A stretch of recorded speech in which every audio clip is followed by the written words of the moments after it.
Hey guys, welcome to my channel. তো guys, আজকে রাম মন্দির উদ্বোধন হয়েছিল, তাই মা সামান্য কিছু আয়োজন করলো।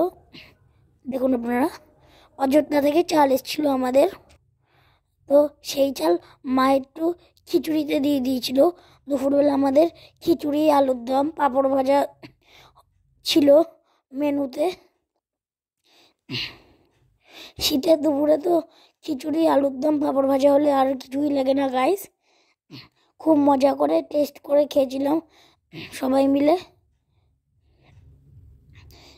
সন্ধেবেলা তো চিকেন স্যাটে আর ফ্রেঞ্চ ফ্রাই হয়েছিল। আমি তো চিকেন স্যাটে আর ফ্রেঞ্চ ফ্রাই খেতে খুব ভালোবাসি, খুব মজা করে খেলাম। আপনারা তো ভিডিওটা দেখেই বুঝতে পারছেন। আর গাইস, রাত্রিবেলা রুটির সাথে স্যালাড আর আলুর দম খেয়েছিলাম, খুব টেস্ট হয়েছিল গাইস। আপনাদের বলে বোঝাতে পারবো না। ভিডিওটা ভালো লাগলে লাইক, কমেন্ট, শেয়ার এবং সাবস্ক্রাইব করে দিও। বাই।